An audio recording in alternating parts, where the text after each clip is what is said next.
My name is Stuart Waite, I'm an academic. I'm a sociologist and criminologist at the university. In fact, my esteemed colleague to my right was just asking me about whether I'm excited about England's prospects in the World Cup. And the problem I have is that Gareth Southgate is our manager. And I don't know if you know much about Gareth Southgate, but Gareth Southgate is PC World. He's like a modern day teacher. I'm not sure if he knows anything about football. I know that he knows a lot about every other correct subject, but I'm not sure he knows much about football. So it's a bit of a bind. I would like Gareth Southgate to get sacked tomorrow, so I should support my team with enthusiasm. Anyway, that will be a slight problem I have. As I say, I'm a lecturer at the university. I was also the big involvement, which actually, strangely enough, probably helped us get this venue. Quite a while ago, I helped to set up the campaign against the named person. And it's a little bit like, I suppose, what part of the named person is a little bit what we're trying to do with the Scottish Union for Education. I wanted to put out an email to every group I could find who was concerned about the named person. And we had a meeting. And luckily, there's an organisation called the Christian Institute who has money in organisation. And even though I'm a bit of an practicing atheist myself, some of my best colleagues have been Christians over the last 10 years, which if you'd asked me in my left-wing past, if this would have been the case, you would never have thought that this was possible. But we live in strange and interesting times. While I'm here, I would also like to just let people know that, I don't know if people know Steph, who's the Glasgow cabbie. So the Glasgow cabbie is a guy on Facebook who's got like tens of thousands of followers, who has done a lot to try and promote the problem of the sex education curriculum in the schools, and he is here today.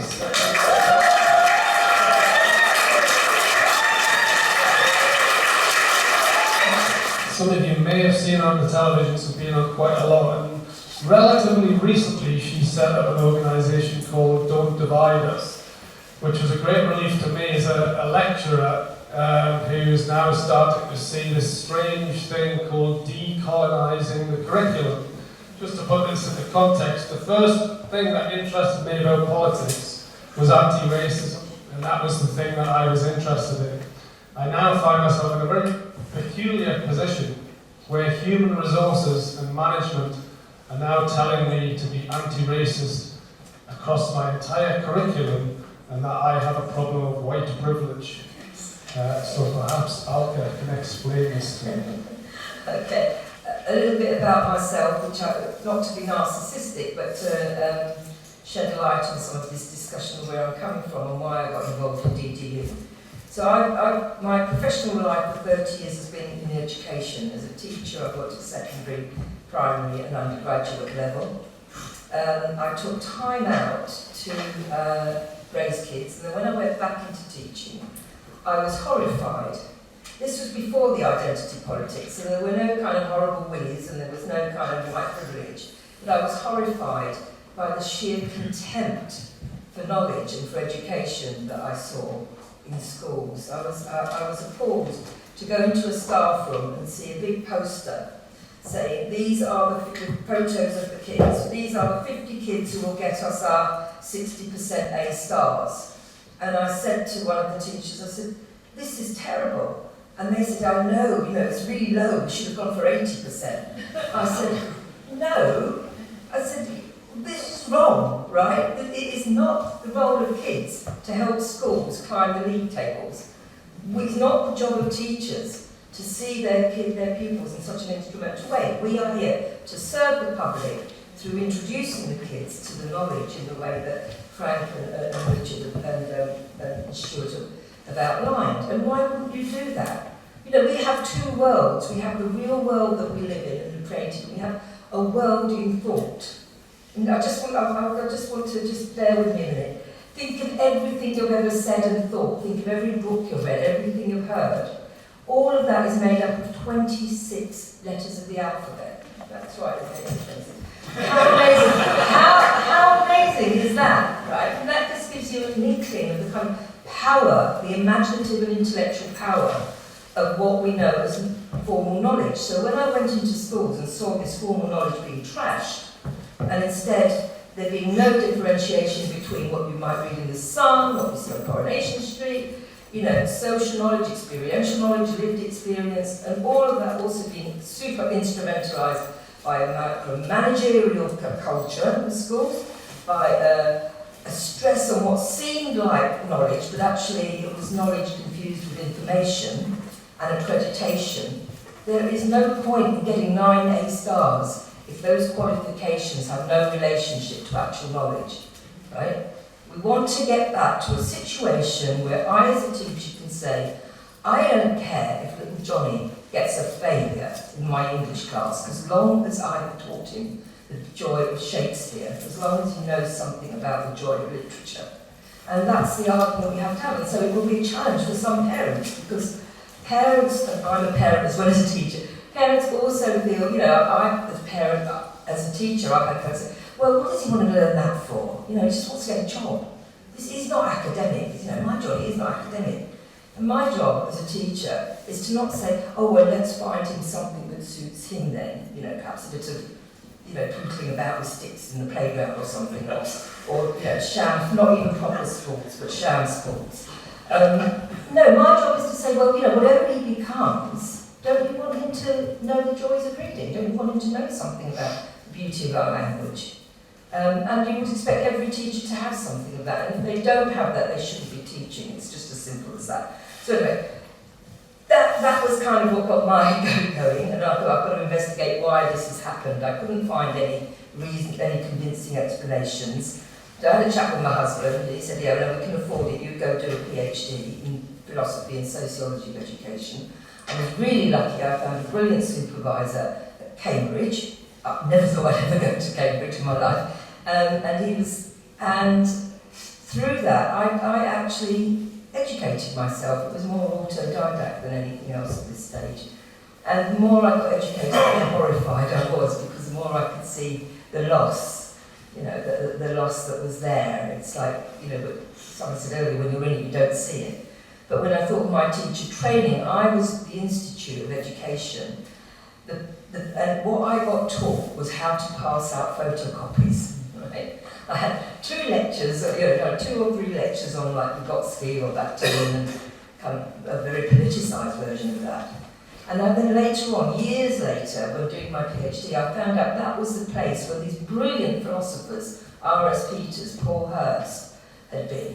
And the university, bleeps, hadn't even told us that, you know, so we were sending cohorts of teachers out into a world with all the problems of eroding adult authority and the kind of problems, social problems, and we were sending teachers out with zilch intellectual resources. So obviously, the less confident you are in your subject, the more you're likely to cave into all kinds of pressures and instrumental things, right? So that's the background. Now, don't divide us. Sorry, I'm just going to skip forward to that. So summer 2020, you know, the George Floyd and the Black Lives Matter protests. Friends of mine asked me to sign an open letter that was in The Spectator, voicing our concern at the increasing racial fractiousness that was happening in society, and particularly being introduced into our institutions. The response to that, I said, yeah, of course I'll sign it. Now, the response to that was incredible. Just had mainly parents at that stage, but then teachers who said, I don't understand what is happening. I have taught my children to not see colour. I have taught my child to treat everybody equally. And they're coming home from school, and they're being told at school that what they're saying is wrong, that they are oppressive. If they don't see colour, they are being really bad, immoral people. They're being unjust. And so they didn't, you know, through that, meetings happened online through Zoom, and then gradually we've kind of narrowed our focus now to, we want to focus on education. We have a lot of academics in our group, but also teachers, parents, and people from all over.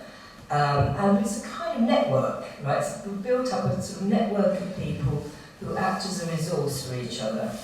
It is international. I was over in Boston recently, and it's really weird meeting these these people come and say, oh, I've seen you on GB News. So GB News might be minority here, but it does have kind of reach elsewhere too. And it is very fractious in some places in America, right? Britain isn't exactly the same, and I really hope that we don't have to get to that point, really. Our experience historically for immigration and race relations has been different. We have the basis for something to do things differently here. And my hope, I just want to end up with a hope, with something hopeful. Through Don't Divide Us, the teachers and heads that have come to us, I just want to give you some examples of how they have tried to negotiate this minefield but through the prison of race. So, one head, for example, any third-party providers that come into his school, and we know third-party providers are a huge problem, not scrutinised. Part of our campaign work going forwards is to produce a report. Please find out, look us up online, see what we're up to, help us if you can. So what he's done is, right, anyone that comes into our school, you have to follow our code of conduct. And one of those things on that code of conduct is you cannot tell pupils that Britain is a racist country. Why can't you tell them that? Because that is your opinion. That is not a knowledge-based fact, right? If you give me a single, set of statistics, that is insufficient. By any sociological method, that is not proof of causation, so we can't say that. Then another example is a school had a spate of pupils coming in saying they were trans or, not feeling the other sex or, binary or non-binary. And the school decided that they would not give into pressure to go in unisex toilets, they were going to maintain the single-sex toilets, even though new schools were being built with unisex toilets. What they did was they talked to the individuals and they made it possible for individuals to change separately in changing rooms for sports that they wanted to. And they were going to, boy to girl trans pupils were not allowed to play in girls' sports. Okay, they kind of decided that. Another example, this was a school in a very disadvantaged white working class area, and there were some pupils who were using racial slurs in the playground and along the corridor. Now, if you were in London, in a London school, you would virtually have no choice but to bring in, a whole template of sanctions and reporting. But they said they had a certain, the head had a certain amount of confidence. Said, no, we're not going to do that. We're not having these template anti-racist policies. We're going to decide our policies for ourselves. And they decided that they would bring basically, it's really common sense. It's not Einstein. It's not anything terribly complicated. They brought individual pupils in for a talk with the head, explained to them why that particular term was particularly offensive, and not quite the same as calling somebody fat or four eyes or something like that. There is something particularly specific about some racial slurs, and then they worked out a suitable punishment. End of. Right? That's all we need. They're children. That's what you need. And children just need to have adults in charge of them who can tell them that with confidence and follow it through. And then the last example, this was from America when I was over in Boston recently, a fantastic guy who's setting up charter schools in the Bronx. He's also got elected onto his child's school board, and he's proposed, and I'm going to nick this from him actually, if we don't divide us, that his school gets rid of all the lists of protected characteristics. Yeah, not that huge list of all these fragmenting pupils, and instead replace that with a simple statement, policy statement, saying this school adheres to the enlightenment values of the dignity of the individual, our common humanity, justice and tolerance. And from that work out principles with which schools and heads and teachers can work out things like ethics of temperance, perseverance, treat everybody with kindness, and then you can work out how to deal with specific incidents in a way that caters for the specifics of the pupils in front of you and the staff that you've got and the place that you're in, but also using some general, moral values, if you like. And I think if we can call for that, because I really do believe it's, while it's really important to do all the things that have been suggested, the tricks and the stunts and to try and get our voice out there, unless we can be the ones to articulate the description and the belief in something positive, something that will really progress, provide something progressive in a true way for everybody, then we won't win this. It's too big a fight. Thank you. Thank you very much. I think the best thing about today has been that it's happened, hasn't it? There's a group of people here focusing on this issue. The speakers have been brilliant, but even if they'd all been terrible, it would still be a brilliant day because it's brought together people focusing on this vital issue.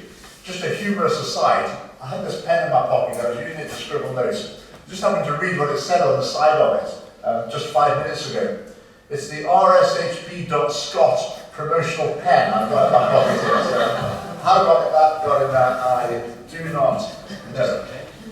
So we've heard about lots of sorts of indoctrination. We've heard about sex education, and I think sometimes that's worse than indoctrination, it's corruption. We've heard about the trans issue as well. It's indoctrination, but it's also damaging young people. We've heard about critical race theory, we've heard about the diversity, equality and equity, sort of like the equity messages preached to children, all groups should have the same outcomes. That's just a fact that's taught to children in schools. The Scottish subject of modern studies is unique to Scotland, and it is basically in a large part political indoctrination. It inculcates children into a fairly sort of left-leaning, liberal, progressive mindset. Restorative practices in schools, they basically teach children that wrongdoing doesn't deserve punishment. We've heard already about the therapeutic, you're all vulnerable sort of approach. I would say education in general tends to honour what you might think about traditional feminine characteristics, tend to denigrate what might be seen as traditionally masculine characteristics.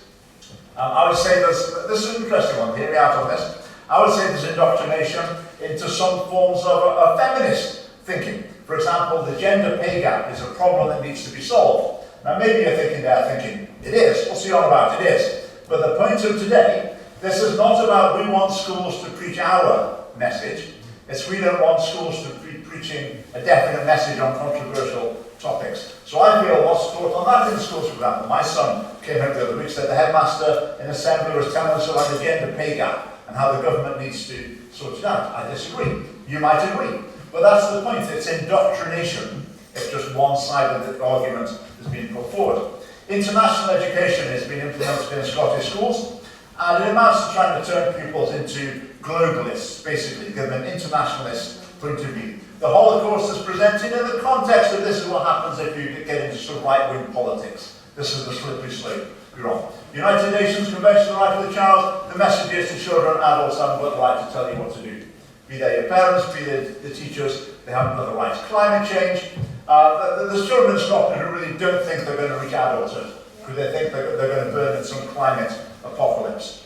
Then we've got the Children's Parliament reinforcing these messages. The Children's Parliament's got a bunch of kids together, and they produced a mural that showed children literally holding up a document that was the SNP's policy. It had everything but Nicholas Sturgeon with a halo on it. That's what's going on in Scotland. Pupils are taken in buses to take part in pride marches. They're given time off and encouraged to go off to the climate change demonstrations. Groups of children have been herded to the Royal Mile to march up and down demanding their children's rights. And the establishment always says, well, what we're doing is we're listening to children. So they tell children what to think. Then they say to the children, what are the issues important to you? Surprise, surprise, what does a 6-year-old say? They reflect back just what they've just been told. And then the teachers always say, we're just responding to what the children want. And it goes around in a circle. So that's the situation, what we're going to do about it. That's the question I've been asked to address. Well, some people might say, go to the school, go to the teacher, go to the head teacher. And sometimes say, that's a bit like going to your local McDonald's, going up to the counter and saying, I think McDonald's should become a vegetarian restaurant. That person at the counter taking your order, they can't have any influence over that store. You might say, I want to see the manager of this branch. You get the branch manager. McDonald's should be vegetarian. No, I'm just the branch manager. Where do the decisions come from? It comes from the very top. Now, I'm not saying there's no point in trying to engage with this issue at every possible level. Parents, teachers, head teachers, councils, you name it. But where's it come from in the end? It comes from the top. It comes from the government. And they don't need, as has been said already, they don't need laws. They've got lots of ways of imposing their will on schools. One of the main ones is inspectors. Education Scotland come and inspect your school. If you're not doing it the way the government wants, they'll say your school's rubbish. They won't say you're not following the government's ideology, they'll say your school's rubbish. And your career is under threat if you're the head teacher. So it comes to the top, and in the Scottish Parliament, most of these issues we've talked about, there's no opposition. LGBT in particular, inclusive education, when that was debated in the Scottish Parliament, not a single MSP opposed it. The critical race theory stuff, again debated in the Parliament, not a single MSP opposed it. Okay, so why we can have influence, why there might be some point in writing to MSPs, council teachers, whatever, ultimately it comes from the top. So it's a political issue. Now, if you look at what's happened in the United States of America, it's extremely encouraging. Parents have woken up. In the recent election campaign, like Ron DeSantis, one of his main things, he was saying he was standing against indoctrination in schools. Sex education, transgender, and critical race theory. That was one of the central claims in the election. Surely that's going to come here. But things are building up here. The Christian Institute's campaigned on these things for years.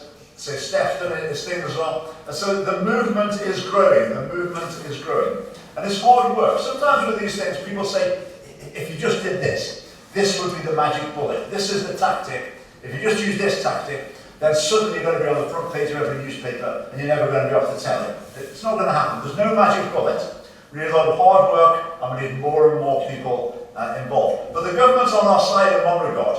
Think about sex education. They did us a huge favour by producing their guidance lesson plans and putting them online for us to see. Their transgender guidance, they produced a document. Then we can say to everyone, here it is, this is what's going on, and that's been a massive help to us. So at the Scottish Family Party, we encourage everyone to engage with these issues in every way they possibly can, but also through the political system. We want to get a couple of MSPs in the Parliament, not to be 2 votes out of 129, that doesn't make much difference, but to be 2 voices that are challenging this sort of thing and putting it on the national agenda.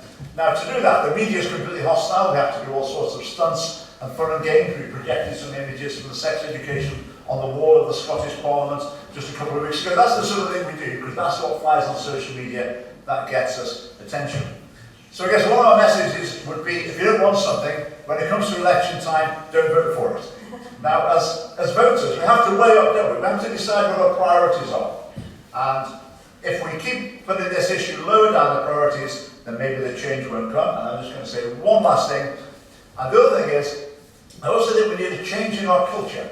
Okay, if you're a teacher in the common room or the staff room, and you're thinking, shall I say something? And your heart races and you start sweating, you think, oh no, am I going to say it? Am I going to say it? I think we need to adopt the standard that that's normal. It's not heroism to speak out and say what you think. We should just see that as normal. Whatever context we're in, wherever we find ourselves, when the opportunity comes up, each of us just says what we think. And the more people do that, the easier it becomes for each other. Just to finish, on the Family Party store, there's a leaflet about sex education, there's a booklet about 3 essays on Scottish education, there's an essay about children's rights in Scotland, and there's our analysis of the sex, gender, sexuality education that you can buy. They're all there. I encourage you to have a look afterwards. Thank you. One or two of you may have noticed the slightly CIAS QR codes on your chairs. That's completely irrelevant to this debate, perhaps, but mind you, Frank mentioned it this morning. We live in a time when we have got a number of public sector cuts. One example of those cuts are cuts to library services, school library services, and the QR code links to the Professional Association dealing with libraries services, and it's their campaign to support East Renfrewshire school librarians who are all to be, in a sense, sacked come June due to the public sector cuts. Frank mentioned the love of learning and the need to nurture that in our young people, but here we go, the council are busy sacking librarians. So if anyone wants to show their support for those librarians, you could scan the QR code or go to SILIP or just have a search for East Renfrewshire school librarians or something like that. Take a little bit of paper away and share it.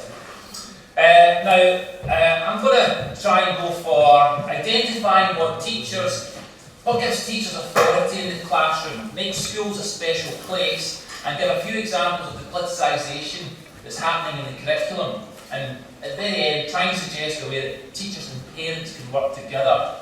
Now, I'm a bit of a wishful thinker, a bit of an optimist, a hard-working optimist, so perhaps I may be saying one or two things that might not quite fit with the reality of today, but certainly does in my best world example. Okay, so we've all been invited by the Scottish Government to join the national discussion, but before you go clicking to have your voice heard, I hope you've all heard of the national discussion, it's worth taking into consideration what does make schools a special place. You could come up with a list, perhaps say making friends, exploring yourself, gaining qualifications, learning, but are those points in and of themselves good enough to work out what makes schools a special place?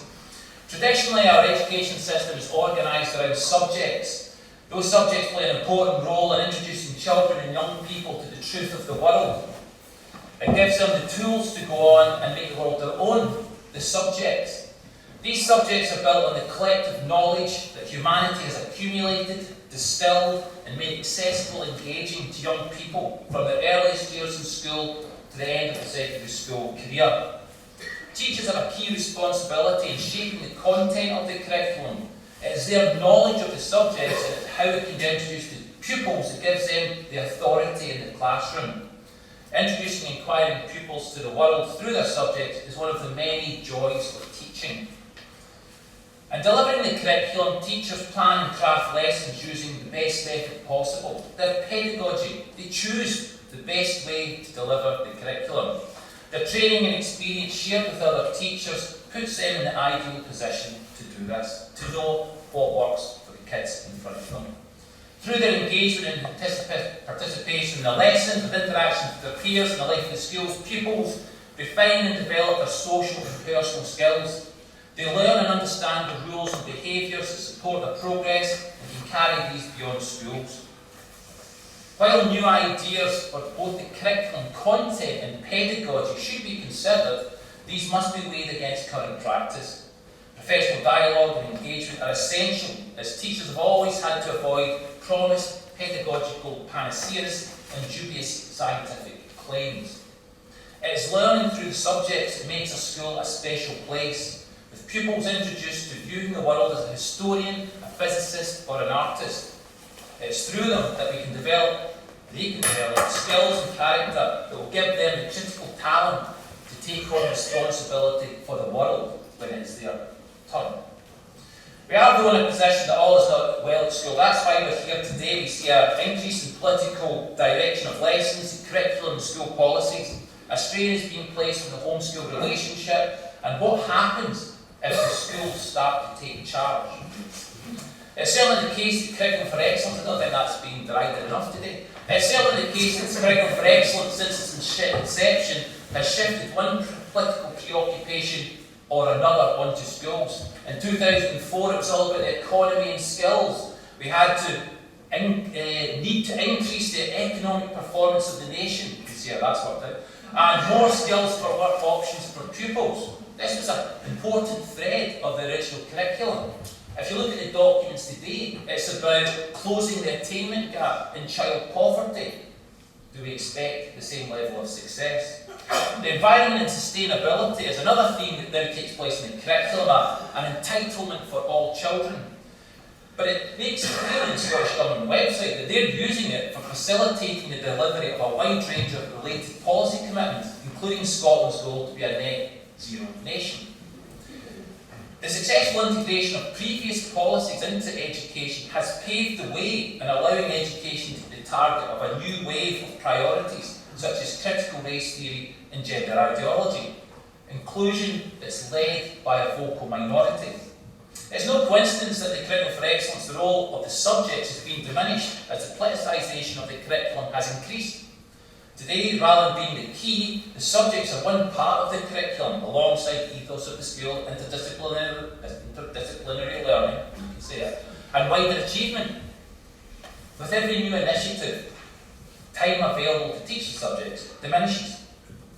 But placing politics in education gains headlines for MSPs and allows their allies opportunity to appear busy, they undermine the special contribution of schools through the subjects, erode the authority of teachers, and ultimately the learning experiences of the pupils. To challenge the indoctrination, teachers should draw on their subject expertise to defend both the curriculum space and the content of their subjects. A thoughtful subject specialist, though I think Frank described it as a subversive teacher. A thoughtful subject specialist who values education over political diktat. For parents, they should be supportive of those teachers putting subjects first and be ready to challenge those who overstep their authority and follow it without questioning the political doctrine. Thank you. Thank you very much for inviting me here today, everybody. I'm very humbled, in actual fact, to be in the company of such esteemed people and far more academic people than I am at all.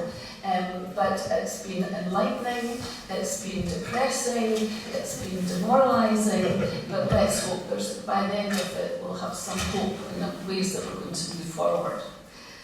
I was a head teacher at Catholic Primary School for 14 years until I retired in 2014. And prior to retiring, just about 6 months before I retired, a huge box of gifts came to the school. All of a sudden were great when we got these new documents coming in. And I thought, oh, what's this? Opened the box, really excited. Until I opened, there was a folder for every teacher in the school. And when I opened, it was the pilot scheme for what we're seeing right now. The first lesson was for primary 1 children, telling them how what gays were, lesbians were, why they indulged in their practices. And I only read a couple of pages, closed it up, and put it in the bin. And I thought, there's no way I'm sharing this with teachers, seeing it, reading it or anything, so it was put in the skip. I don't know if that was right or wrong, but I retired about 6 months later, so really it wasn't that careful. However, then I did retire, did a little bit of supply, didn't worry too much about it, and then of course lockdown happened. And when lockdown happened, I was asked quite a bit to be teaching children at school, do homeschool learning and everything, and that was really good. Thoroughly enjoyed it. I hadn't come across any of this as yet until I then went back to do supply, because when I was teaching these children, I thoroughly enjoyed it, and I thought, well, I think I'll go back and do some supply now because I've got a lot to offer, really enjoying it. So did go back to schools, shock horror. The schools that I went back to were in the main not Catholic schools. Now just to let you understand, Catholic schools have their own education doctrine that they can have for sex education. And our children were taught very clearly about sex education. There's nothing wrong with it. We want our children to know, but we want them to get sex education when it's age and stage appropriate for them. When they can understand, when they're in that frame of mind that they know what's happening to their bodies and they can understand the next steps. So we had this keeping myself safe, feeling yes, feeling no, in God's loving plan, with nothing like this whatsoever. We were telling the children what was happening to their bodies, how babies were made. You needed a man, you needed a woman, you needed a happy family, you needed marriage, there was no plumbing involved. And the thing was, my parents were involved at every step of the journey. So every year I would have the parents come in year 6, primary 6, tell them about keeping themselves safe, and then the next year it would be all about puberty. But every single year for 14 years, primary 6 parents were in, then primary 7 parents were in. They saw the whole programme, they knew exactly what was going on, and if anybody had any objections, we dealt with it, we talked about it, but they didn't. You know, there was nothing untoward for them even to be the least bit concerned about. But then, of course, the lockdown happened, and I think that that pilot scheme in 2014 has then been insidiously crept into the curriculum.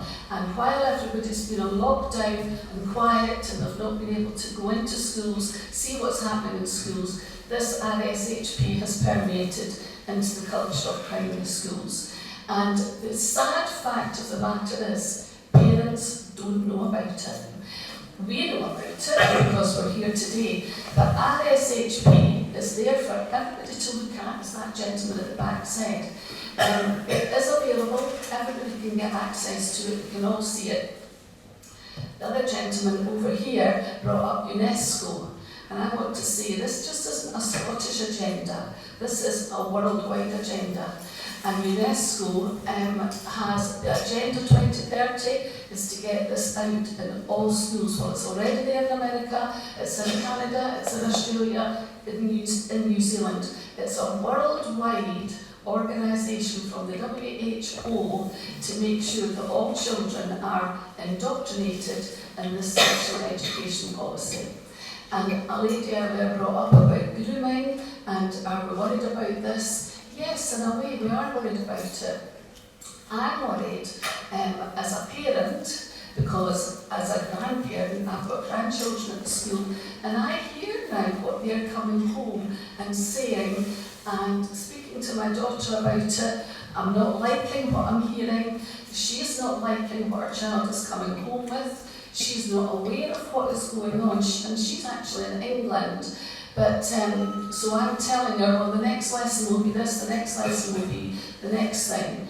And it's really quite scary for parents who aren't aware and they don't know the way forward and who to approach. And if they do approach their schools, lots of schools are saying, we are not doing it, we're not doing it. Now, to let you understand, it's not statutory in Scotland, really probably anywhere. Schools can choose, but if they're not offering an alternative to this sex education policy, they're endorsing it, they're taking it on board, and they're just saying, well, we're not going to be doing the work to do, PSHE and sex ed, so we may as well just copy what the Scottish Government are saying, and they're taking it on board. So it's a bit scary for parents. They're not involved, they don't know, they've never been consulted, they're finding out little bits of things, and they don't know who to approach. When they're approaching schools, the schools, a lot of them are saying, oh no, it's okay, or come in and have a discussion, and then parents are nervous, they're taken out of their comfort zone, they don't know how to approach it, and they don't know the law to say, well, this is illegal or that's illegal. So there's a big issue there. I'm also really worried about our children, because our children are being traumatised in the school. They're coming home confused, they're coming home, they don't know about what the teacher was talking about, or these body parts. Mum, I've had parents phoning me and letting me know that their child has been traumatised. This is what's happening in the classroom. I've got about 20 parents who've been contacting me, and they're really, really worried about what's going on in school, and they don't know where to turn. It's a really, really worrying situation. Children are being told, I've had youngsters being going home and saying, the teacher told me that maybe I'm a boy because I'm a fast runner, I'm in the wrong body, so maybe I need to change. And another lady, she said that her daughter, who's 10, came home and went upstairs and cut all her hair off because the teacher had been given all this gender information, trans stuff in the classroom, and then had the audacity to ask the children in the class who would now like to be a lesbian or who would like to be gay. And half the class were putting their hand up and saying, yeah, they would.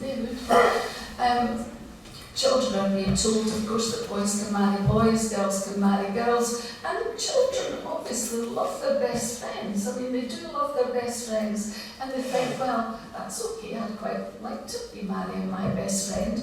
And all this developmental stuff that we heard earlier about children who may think, are they in the wrong body, or they want to be a tomboy, and then they're encouraged to go down this trans pathway. I've got a friend who's in that situation at the moment, and her daughter and her are absolutely opposite ends of the spectrum, and her daughter's going on puberty blockers, and the mum had nothing to do with it whatsoever. And if she goes to the school and complains, she's an insensitive parent. So we've got an awful lot to stand up against and be worried about as parents, grandparents and teachers. I go into school now and I talk to teachers. 1 minute, sorry. I could go on forever. But I go in now and I talk to teachers and I tell them, you know, about this. Teachers are scared. Teachers are frightened for their job. They don't want to rock the boat.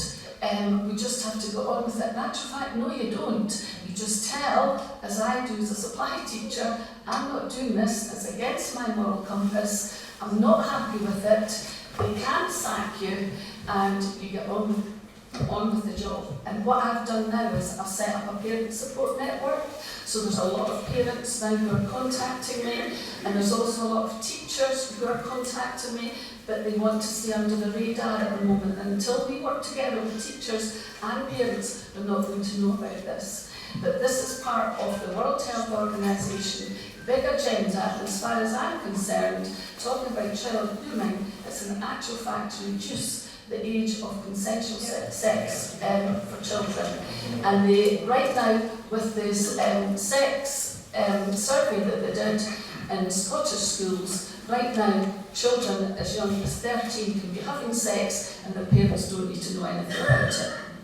And now, the World Health Organization want to decriminalise sex between consensual adolescents, and their definition of adolescence is 10 to 19. So think about that.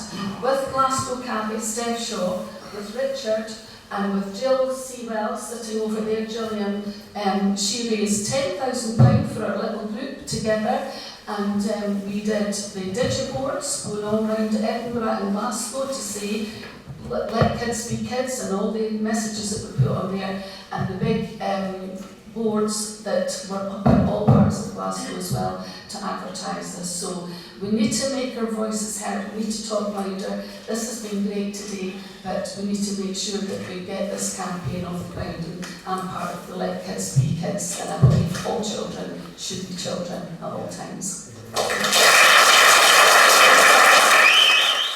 So I thought I should partly use this session to again promote the Scottish Union for Education, and partly just try to project again this thought, well, what is it that we should be trying to look at?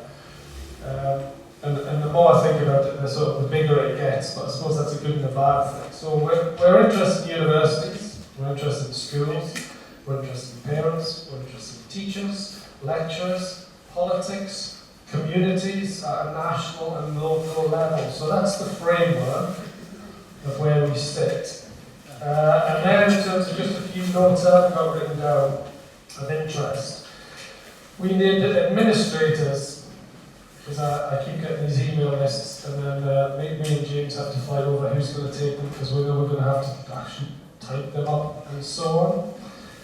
We probably will need people who are from different areas, who can keep an eye out on things, who can contact us, because we're going to have a Substack online, which we're going to have articles and information, and also then places possibly where people can contact each other, where we work out areas of people who can interlink. One of us possibly might develop a database that tells us what every school is doing in Scotland, in terms of the various how the curriculums are working. I'd actually written down here, teachers private group, question mark, in terms of whether there's a teachers framework that we can try and develop and encourage. I actually wrote safe space, even though I hate that term. Safe space for teachers. God, what has the world become?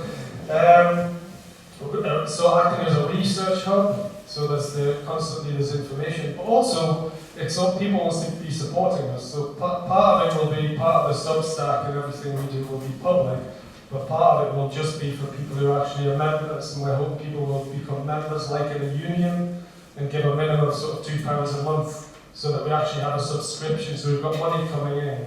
And then part of that can feed into research, but also potentially feed into allowing us to facilitate campaigns. So my ideal would be a situation where a few parents in a local school realise there's some stuff really, the nonsense that's being taught around sex education or gender or whatever it is, and there's suddenly a group of parents that are interested, And within no time at all, there could be hundreds of people outside that school with a Sue, Scottish Union for Education placard, education, not indoctrination, where the press turn up, the media turn up, and suddenly, bang, that's an issue. And it spreads across, and they can't ignore it, right? So they can't ignore it continuously. Just finally, I had a meeting in a mosque, again, not my usual venue, but a meeting in a mosque, which was again connected to, there's a cross-denominational group in Dundee that's organised, and I was contacted to see if I would like to go along, because they're now looking at what they can do as a collective about policy issues. And one of the issues that I'm interested in is the sex education framework. And it was noted that, as has been pointed out, I think, sex education is determined by your council. So our plan at the minute is because you've got the mosque as well, right? And we know how the world works, that the council will not be one to be Islamophobic.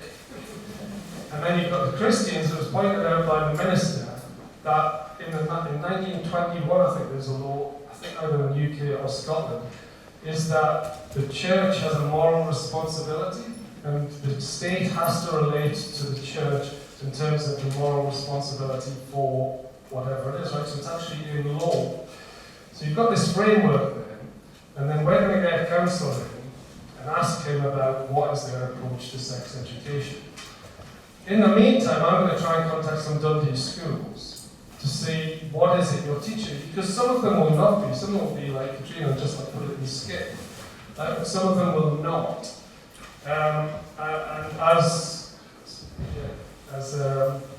was being pointed out before, it's not just that you've got this in terms of the sex education curriculum, but in the core aspects of the curriculum, lots of these aspects of things are also being incorporated. So it's not about a case of you can withdraw your kids. Withdrawing your kids isn't an option for me in terms of going to work effectively. This has to be collectively, collective pressure.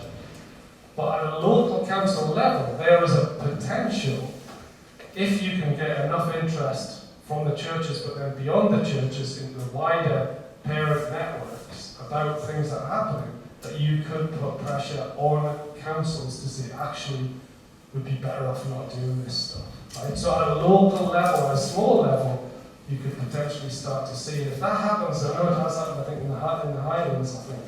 And if that could start to happen, that again could be something that develops a certain amount of momentum. So there's all these different areas, all these different fronts, and I'm hoping again, give us your emails, get in touch, and we can start to create a network of parents, teachers, local communities, grandparents that are going to try and do something.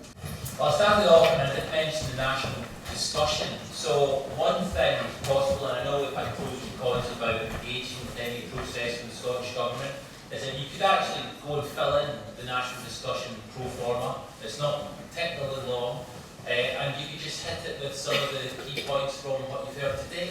You could mention the importance of subjects. You could mention your worry or criticism of the multitude of issues that have been raised today, and then you just put your name to it, and then you send it off. And if enough people do that, then that's a little marker. It also might get to practice how you're going to articulate or discuss some of these measures. So there's one thing, the national discussion, because the national discussion is also going to flow into what's called the assessment discussion as well, and the assessment discussion could lead to the point where we don't actually have exams.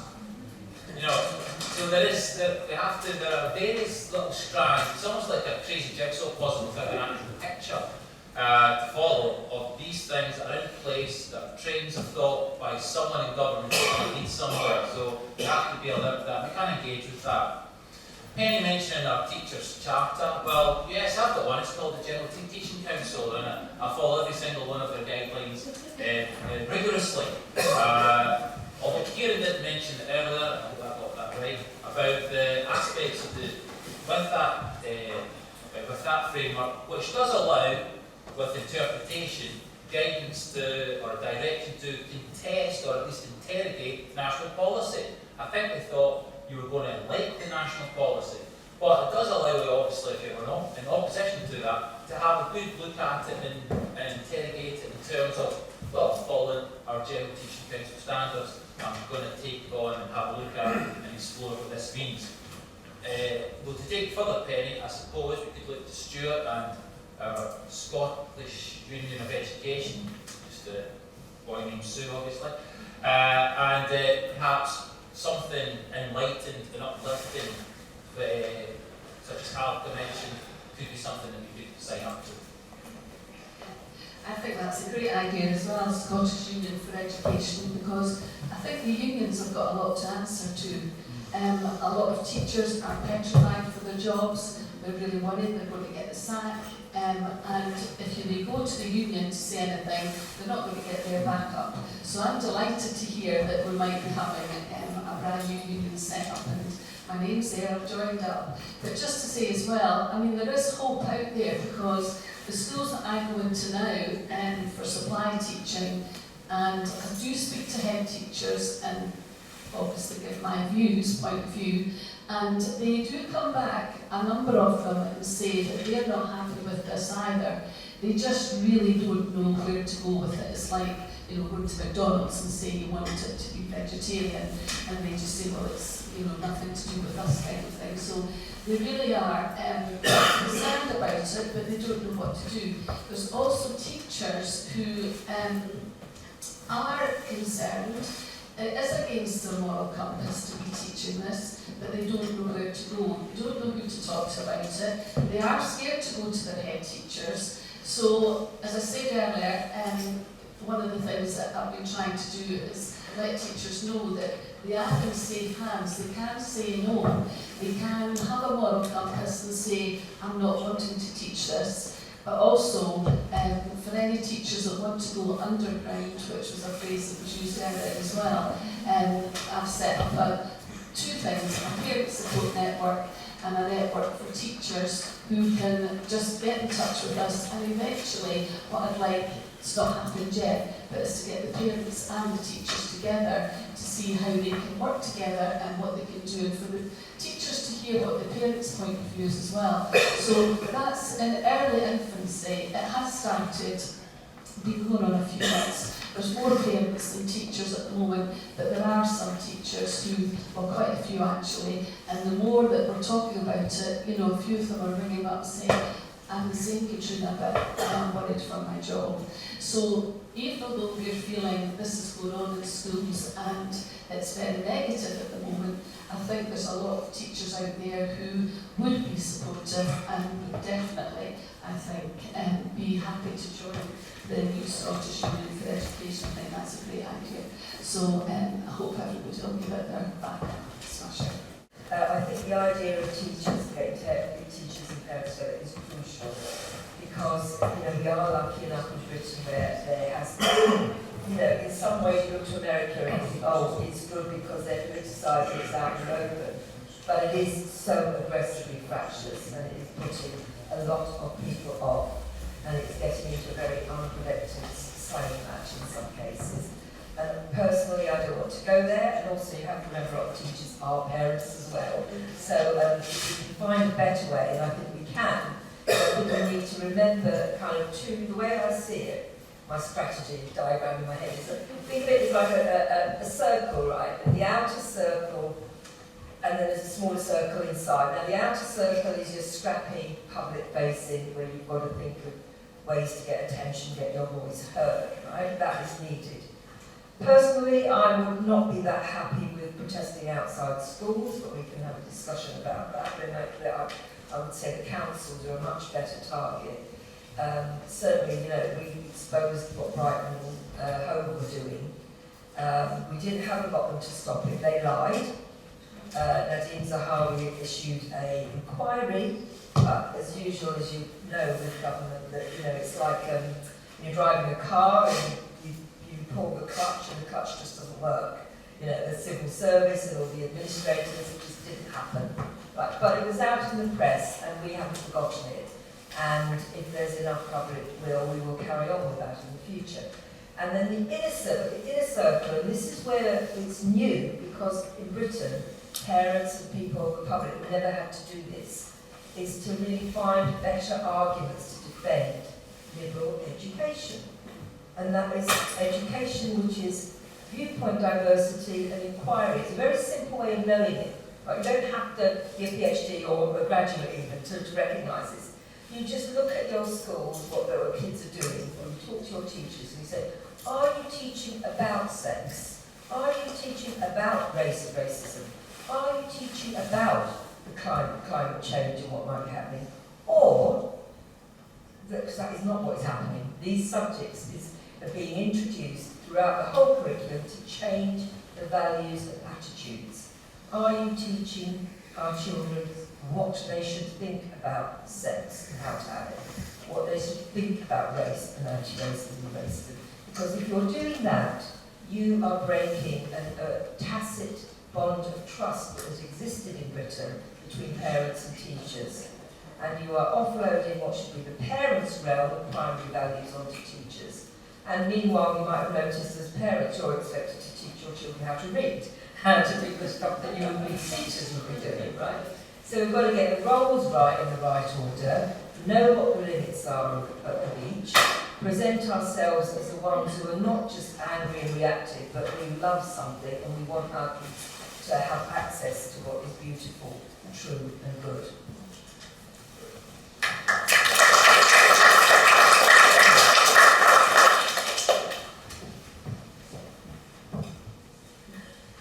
Yes, sorry.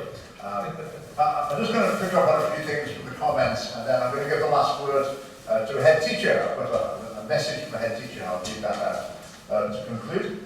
I would take a slightly different view about this culture war idea. I think what people mean by America having a culture war, they mean that these issues have become mainstream political issues that are debated openly in the country.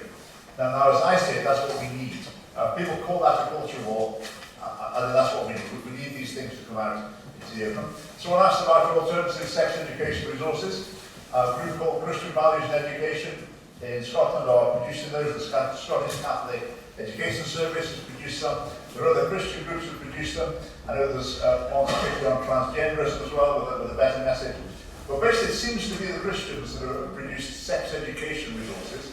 I'm not aware of any secular versions.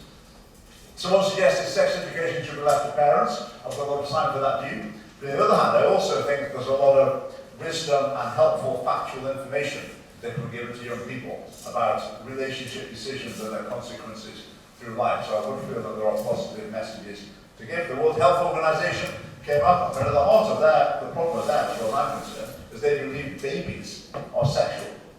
That's at the core of their philosophy. Babies are sexual beings, and then they build up their philosophy of comprehensive sex education from there on.